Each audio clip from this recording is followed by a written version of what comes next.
যে কোনো পরিবহনে বাস ভাড়া সরকার নির্ধারিত কিলোমিটার প্রতি 2 টাকা 12 পয়সা হিসাব করলে জনপ্রতি সর্বোচ্চ 550 টাকা হতে পারে, অথচ বর্তমানে 650 টাকা করে নেওয়া হচ্ছে। এখানে চালাকি হলো পিরোজপুর টু নাজিরপুর টু ঢাকা, এটি সরকারিভাবে কোনো স্বীকৃত রুট না হয় তা বরিশাল হয়ে ঘুরিয়ে হিসাব করা হয়। হিসাবে তখন কিলোমিটার বেড়ে যায় বলে ভাড়াটি 650 দিতে পারছে, কিন্তু প্রায় সকল পরিবহন যাতায়াত করে পিরোজপুর নাজিরপুর হয়ে ঢাকা এই সরকার পথে।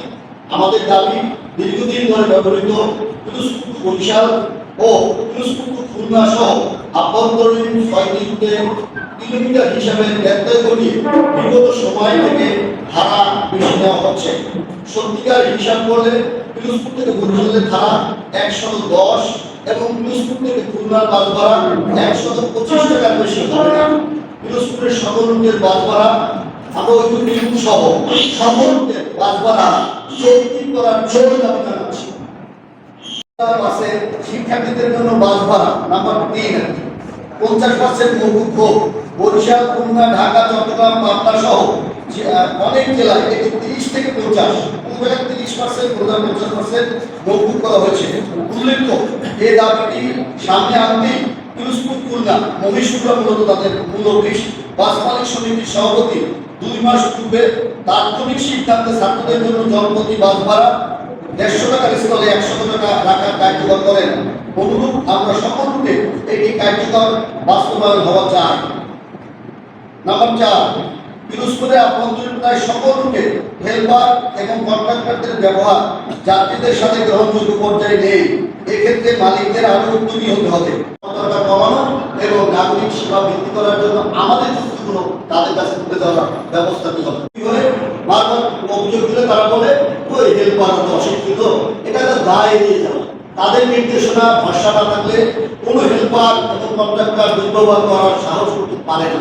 আমরা চাই মালিকদের দায়বদ্ধ করে প্রশাসনের উদ্যোগে তাদেরকে 6 মাস 3 মাস পর ট্রেনিং এর ব্যবস্থা করা, আচরণগত জায়গা, যাত্রীরা তাদের লক্ষ্মী, যাত্রীরা তাদের সেবার একটি গ্রাহক, সেই সেবাটি যেন নিশ্চিত হয়।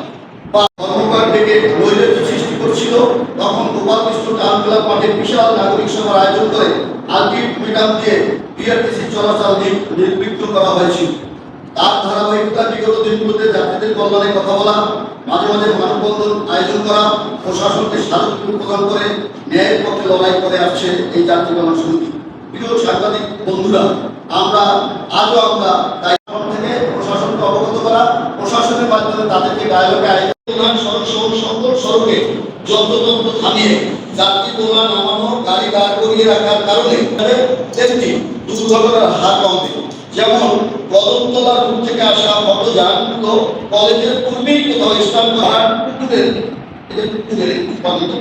স্থানটি জালনা নামাজ থেকে আসা অটোযানের জন্য রাখবে।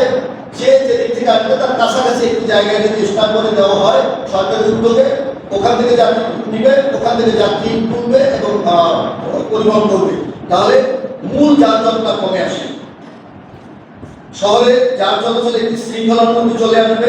আমরা এই পরিকল্পনা অতি দ্রুত বাস্তবায়ন চাই। 5টি দাবি পেশ করার জন্য